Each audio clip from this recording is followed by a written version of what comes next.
महाराष्ट्र विकास आघाडीच्या नेत्यांचा काल माननीय देवेंद्रजींना निरोप आला की सकाळी तिन्ही पक्षाचे ज्येष्ठ नेते भेटायला येणार आहेत। त्याप्रमाणे माननीय छगन भुजबळ साहेब, माननीय अनिल देसाई साहेब आणि माननीय सुनील केदार साहेब असे तिघेही तीन पक्षाचे ज्येष्ठ नेते आले होते। आमच्या पक्षाच्या वतीने माननीय देवेंद्रजी आणि मी होतो। राज्यसभेची निवडणूक 10 तारखेला होणार आहे। आज दुपारी 3 वाजेपर्यंत माघारी आहे। गेल्या साधारणतः 20 वर्षाची ही परंपरा आहे की राज्यसभा विधान परिषद निवडणुकांमध्ये जर निवडणुका झाल्या तर प्रचंड क्रॉस वोटिंग होतं, गोंधळ निर्माण होतो आणि त्यामुळे बिनविरोध निवडणुका घेण्याची एक परंपरा गेल्या काही वर्षांची आहे। परंतु ज्यावेळेला बिनविरोध होते त्यावेळेला लॉजिकल बिनविरोध होते, तथ्यांच्या आधारे, वस्तुस्थितीच्या आधारे बिनविरोध होते आणि त्यामुळे आमचा स्वाभाविकपणे आग्रह आहे की राज्यसभा ही भारतीय जनता पार्टीला 3 जागा मिळाव्यात आणि विधान परिषदेच्या निवडणुकांच्या बाबतीमध्ये काही विचार करता येईल। महाराष्ट्र विकास आघाडीच्या नेत्यांनी खूप चर्चा झाल्यानंतर तोच प्रस्ताव वारंवार मांडला की भारतीय जनता पार्टीने राज्यसभेसाठी भरलेला 3रा फॉर्म मागे घ्यावा आणि विधान परिषदेला भारतीय जनता पार्टीचा 4चा कोटा आहे, त्याच्याऐवजी 5वी जागा आम्ही तुम्हाला देऊ। आम्ही त्यांना असं म्हटलं की आम्ही एक राष्ट्रीय पक्ष आहोत, आमच्या पक्षाला राज्यसभा ही जास्त महत्त्वाची असते आणि आमचा क्लेम जो आहे तो लॉजिकच्या आधारे आहे। एकाच पक्षाचे 24 अधिक 6 असे 30 एकाच पक्षाचे 6 सहयोगी आणि 24 ब्रँडेड बीजेपी एवढी एक्सेस मतं आमच्याकडे आहेत। 42चा ही कोटा खरं म्हणजे ना 41.01 आहे, त्यामुळे 11-12 मतच आम्हाला कमी पडतात। त्या मानाने तुमच्याकडे जी फिगर आहे ती सगळ्यांची म्हणून गोळा केलेली मिळून सुद्धा तुम्ही आमच्या 30च्या पुढे जात नाही आहात। दुसरं लॉजिक असं आहे की मागच्या वेळेला आमच्या 3 जागा होत्या, त्या 3 जागा आम्हाला मिळाव्यात।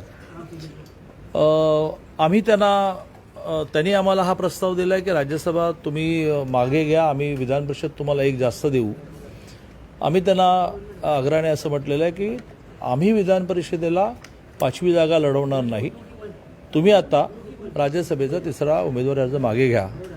यावर आम्ही आमच्यात आपापसात विचार करतो म्हणून गेलेले आहेत। आम्ही आमच्यात आपापसात विचार करतोच, कारण आमच्याकडे कम्युनिकेशन सिस्टीम, सहभाग सिस्टीम खूप आहे, परंतु आम्ही 3री जागा लढणं आणि 3री जागा जिंकणं याच्या बाबतीमध्ये खूप कॉन्फिडंट आहोत। दादा, शेवटचे त्यांचा जर प्रस्ताव जर का हे नाही मान्य झाला तर भाजप कुठल्याही परिस्थितीत 3री जागा लढणारच। त्यांनी जर हा प्रस्ताव मान्य केला नाही की आम्ही 3 राज्यसभा लढवतो, तुम्ही 1 राज्यसभेचा मागे घ्या आणि विधान परिषदेला आम्ही 5वी जागा लढवणार नाही, हा प्रस्ताव मान्य केला नाही तर ही निवडणूक होणार आणि आम्ही निवडणूक जिंकणार। दादा, जर मवियाकडे जर अधिक मतं होती किंवा बहुमत होतं तर मग हा प्रस्ताव किंवा ही ऑफर कशाला? फंटास्टिक, तुमच्या प्रश्नामध्येच उत्तर आहे।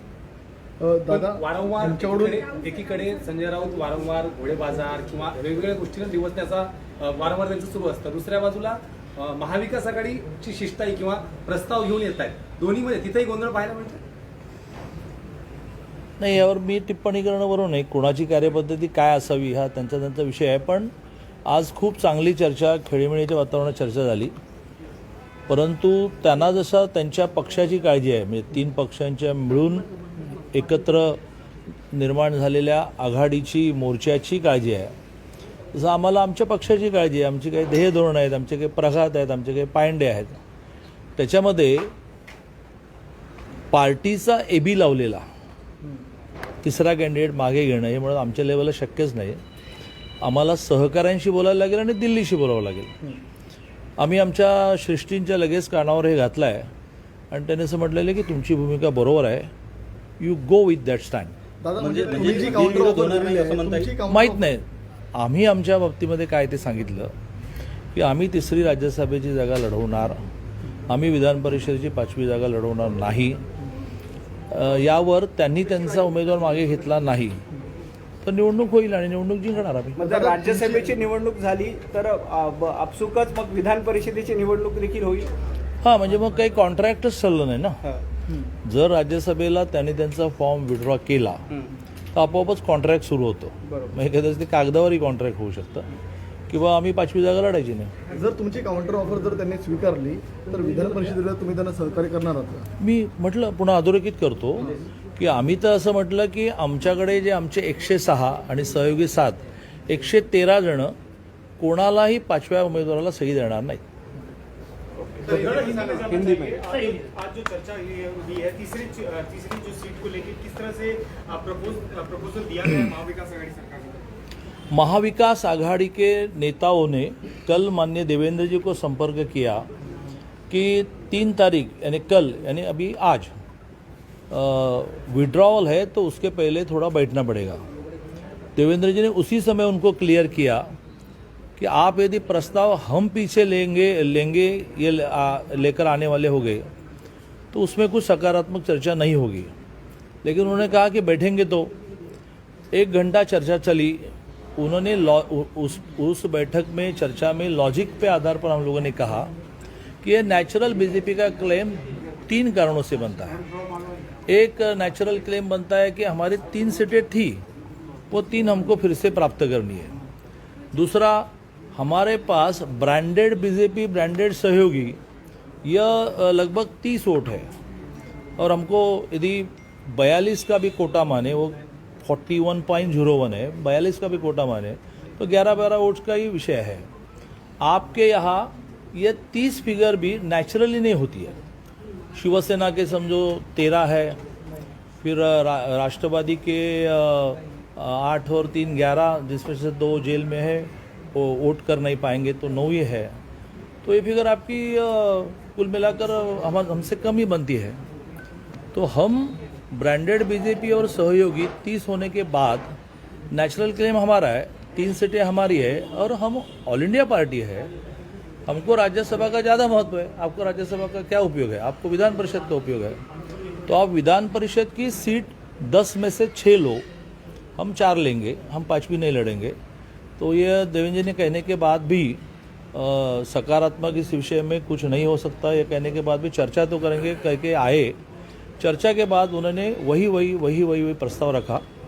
हमने ये कहा कि भाई ये प्रस्ताव मान्य नहीं है, फिर भी हम सबसे बात करेंगे, केंद्र से बात करेंगे, क्योंकि हमारा डायरेक्ट पार्टी का एबी जुड़ा है. तो जिस एबी पर हमारे राष्ट्रीय अध्यक्ष की साइन रहते हैं, आपका अच्छा है, अपनी अपनी स्टेट लेवल की पार्टी है. तो हमने राष्ट्रीय स्तर पर भी बात की है. अभी हमको प्रभारी भी जोड़े गए हैं, केंद्रीय रेल मंत्री, और हम सबका मानना यह है कि हमारा प्रपोजल ही बराबर है कि हम राज्यसभा की 3 सीट लड़ेंगे. आपने एक विड्रॉ करना है, अनअपोज होने दो, और विधान परिषद में हमारे 113 जो है 106 + 7 वो किसी भी 5वें फॉर्म पर साइन नहीं करेंगे. दादा, म्हणजे अंतिम निर्णय कधीपर्यंत राज्यसभेच्या येईल? 3ऱ्या जागेसाठी जर का निवडणूक झाली तर भाजपकडं पुरेसं संख्याबळ आहे का? जागांची जुळवाजुळव झाली का? भारतीय जनता पार्टी आणि प्रामुख्याने भारतीय जनता पार्टीचे नेते देवेंद्रजी यांना तोंड फोडून घेण्याची कधी सवयच नाही. अंतिम निर्णय कधीपर्यंत होईल? 2 वाजतापर्यंत? अंतिम निर्णय करने का किसी का हाथ में नहीं, 3 बजे के पहले ही करना पड़ेगा.